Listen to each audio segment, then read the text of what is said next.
All right, welcome back to the YouTube channel here. And boy, do I have a special guest today.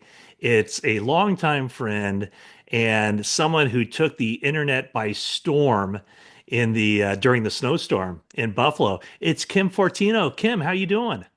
I'm doing great, Matt. Thanks. Now, you are 49ers team photographer. How long have you been in that role? This is my 17th season.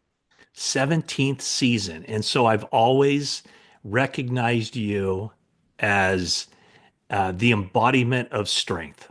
And we'll talk more why I said that later. But I think along with even the people who know you, such as myself, I think we are even kind of blown away. And the people who don't know you were certainly impressed by your chosen attire for the game on the sideline in Buffalo on Sunday night. So you were wearing shorts, My uniform. Yep. your Game day uniform, uniform. and it was, I believe, 28 degrees at kickoff, 17 wind chill factor. I'm sure the temperature dropped as the night went on. Well, tell me about your game day uniform. Well, I've been wearing shorts every game day for the past like 7 years. Every game day. Rain, shine, sleet. No, actually, I don't think we've had sleet, but all the conditions. And why is that? I'm comfortable working in shorts. I'm comfortable in it. But even just wearing shorts, like the temperature and skin, grew up my whole entire life wearing shorts playing soccer.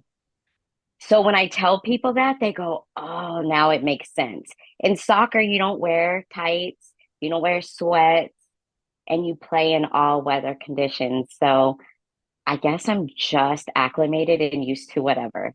And so where did you grow up? The Bay Area, And so, did you ever play soccer in in snow. inclement conditions quite like what we experienced? And I said Buffalo. It's actually Orchard Park, New York, because I believe the team stayed in Buffalo too, right? Yep, I was downtown and there was zero snow in Buffalo, correct. but about 10 miles outside of Buffalo in Orchard Park, it was like Antarctica. Yes, correct. Which gave me mixed signals because I was like, okay, they keep talking about snow, but what I'm seeing in downtown Buffalo was no snow. And that morning I went and jogged outside because it was such a light game and there was some flurries. But when we started driving, when the team buses left around 3 o'clock to Orchard Park, he said, Mhm. I'm looking out the window and I'm like, okay, there's some snow. And it just got Yeah. deeper and deeper, and cars were covered, and rooftops are covered. And I said, "Oh, there it is." Yeah. You know, it's funny. Like I used to like run marathons and stuff. And so sometimes when I was training for something, I would have to get out in cold weather. And like one year, I remember during the scouting combine in Indianapolis, it was really cold, but I was training for something about a month away. And so I'm with you. Like when you're running or when you're active, your legs, at least I think you and I can uh, agree on this. The legs are the last thing you have to keep warm because they're active, they're moving. It's the upper body. So, did you feel any discomfort on I did Sunday? not. I did not. And you're absolutely right. That is, people were, you're like, there, it was the wrong extremity. My fingers, because I need to, I need to be able to feel my camera to make, adjustments or whatever, or to even zoom in or out. My fingers were cold. My legs were not. Yeah, I think I meant to ask you. So, soccer, did you ever play in any like cold weather? No. No. I Yeah. mean, it was cold, but not snow. Yeah. So did you hear stuff from the crowd on Sunday night? Or I mean, you're pretty close to the crowd there when you're working the sidelines, taking your pictures. Did you hear any Yes. any good comments? Just a lot of people asking, was I cold? Which I then replied, are you cold? Yeah. I mean, I guess too, I'm like, I did have sweats, just, I mean, I was prepared for whatever. but it never got cold enough for me where I felt like I needed to put sweats on. Were people surprised to find out that you were from San Francisco and not from Western New York? Yep. They did ask, where are you from? I was like, the Bay Area, California. They were like, what? Oh man.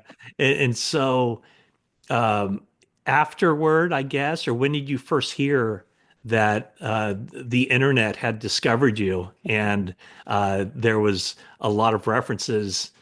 You went viral, I guess, for being the photographer wearing shorts during a blizzard. Yeah. So the next day, Otto Bolden, who is NBC track and field, Olympic, Hmm. whatever, he sent me the article in the morning. And I was like, awesome. And I mean, that's not why you did it. No, it's not. I'm saying awesome Yeah. sarcastically. Yeah. There's a SpongeBob meme that my friend sent me, and he's laying in the snow and he's like covering himself. That was me. Like, yeah, that's not why I did it. Yeah. Which, again, like, people in Buffalo, they've never seen me, so it's new to them. But I tell local people, like, I've been doing this a long time. Like, it's not I didn't just pop out and decide I'm going to wear shorts today. Right. Oh, by the way, this video is brought to you by Canyon Club Brewery. It's a brewery, restaurant, beer garden, all located in Moraga, California, right down the street from where I live. And sometimes it gets cold out there in the beer garden. And I never wear shorts out there when it gets cold, but I do cozy up next to the fire pit. It's a great place. Canyon Club, and it's opening soon in the Livery in Danville. So you said you've been wearing shorts for about 7 years. Was there something? Was there something that kind of clicked in you? It was like, I'm going to start doing this, or how did that come about? Actually, sort of. I had a knee replacement about 7 years ago, and I needed to access my knee, and I needed to do things and keep it out so that I could, just do just that treatment on the sidelines because well, I had surgery in December, but there were still a few games left. Um, and then that was it. Yeah, it just felt better. I just like I said, it just easier to work. Uh, well, like I mentioned that, you've always been kind of the embodiment of strength. Um, you battled breast cancer in, was it 2014, 2013, right in that Yeah, area? yeah. Uh, Tell me how you're doing now and how you managed to get through that. Actually, this was kind of a big year for me. It was my 10-year in remission mark, and I'm doing great now. I've had no setbacks, which is great considering uh, one of my friends, Melissa Galvin, Mhm. who also battled the same type of cancer, and I was very close to. Um, and unfortunately, she's not with us anymore. So uh, getting to 10 years was a big deal for me. Mhm. And during the time that I battled, and even up until today, I've just always kind of been a rebel, and I always felt like I didn't want to ever feel like cancer had me. I had cancer. And so fighting it was just part of who I am. Yeah. Melissa, former Gold Rush cheerleader and also co-hosted a 49ers show with Joe Fonzie. She passed away several years ago.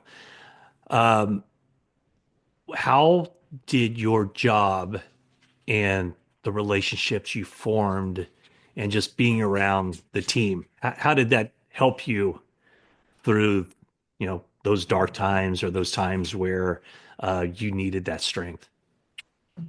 I guess I always tell people like for me again, like there's so many different ways that everybody's journey is different.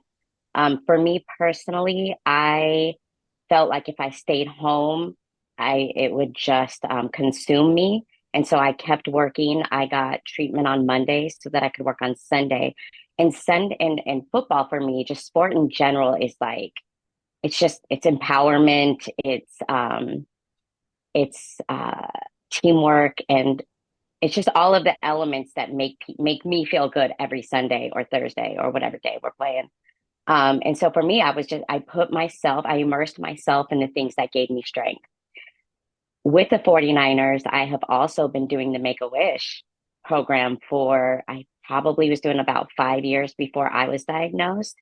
And so being on both sides of the track now. So for 5 years prior to me being diagnosed, I take photos of um, patient or people that are fighting cancer or recently in remission.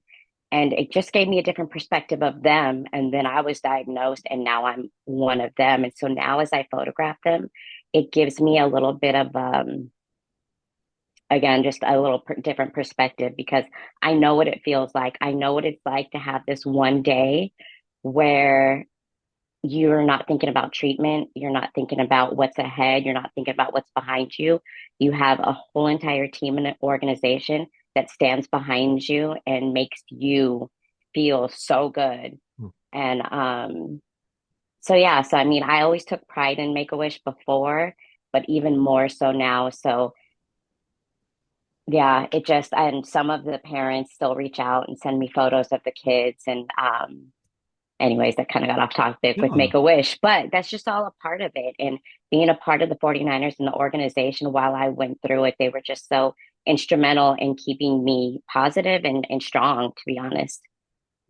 Kim, I hear from so many people who, both, you know, I guess it's an easy transition if you're an athlete, if you played in the NFL, but to stay in that world.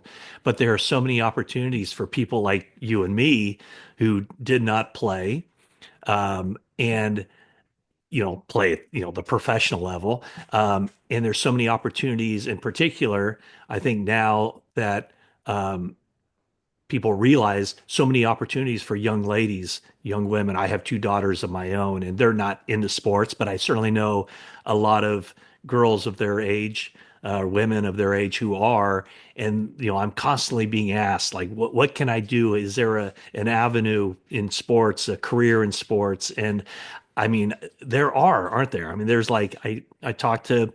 Um, I got a text from someone just the other day of I'm going to I'm applying for this job with MLS, or I'm applying for this job at this college, or whatever the case may be. And do you feel like there are just so many more opportunities now for women than there were even for you when you were starting out? Absolutely. And I'm so glad you bring it up because, we talk about a lot. Representation matters. And I love the tagline, if you see us, you can be us. And the 49ers specifically have always had a strong representation for women across the board, from um, football ops, business ops, Hannah Gordon, top level, all the way down, and video, social media, we're everywhere. And I love that. But when I did start, there was very few of us. Tara Lloyd, uh, photography director of 49ers, took me under his wing. And I remember very early in starting looking around and not seeing a lot of women. And also, I felt like the men almost felt disrespected. Like I felt like, there was a little bit of I was, invading their territory. But again, me being small but big ego, I didn't let that deter me. And so now there wasn't internships, there wasn't opportunities like there are now. And so I also get a lot of DMs and people on the sidelines going to 49er events, and parents are like, my daughter sees you on the football field when we come to games, and they want to be a photographer too. And so I love that, and I always tell them to reach out, and I give them resources and ways that they can motivate their own kids and their own daughters to pursue it. I actually wanted to be a sideline reporter initially when I was a kid, which would have been funny. I used to have dreams about interviewing Shaq and what that would look like. For people who don't know, I mean, you're not the tallest person in the world. Hey, So, so yeah, and I don't love to be in front of the camera. So then I was like, well, wait a minute, flip it around, get behind the camera, and I've been playing sports my whole life, and kind of the best of both worlds, photography and sports is it's kind of what led me to where I'm at now. And how did you get into photography? I just always had a camera in my hand. Yeah. My kids started playing sports, and I was like, I could do that. And I really just, honestly, I lucked up, which is hard to do. So that's why having the resources and teams that are constantly, putting out opportunities for girls, women in sports is such a big deal. So what's it like shooting a team like, you know, the last 3 years have been so good for the 49ers, including last year going to the Super Bowl. And so you're at every game. You're shooting like how many frames are you shooting per game? Um, Oh, shoot. So it's a little bit different home and away. Home games, we have so much more to cover, right? Okay. There's, just everything that happens in a game we cover at home.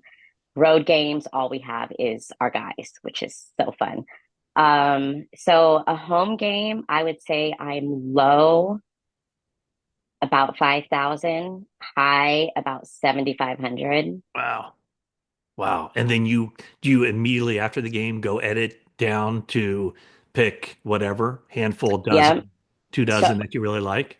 um probably a little bit more than that, but uh post game, all of the photos are filed into folders for marketing, for um, coaches, staff, cheerleaders, Niner noise, fans. Like there's about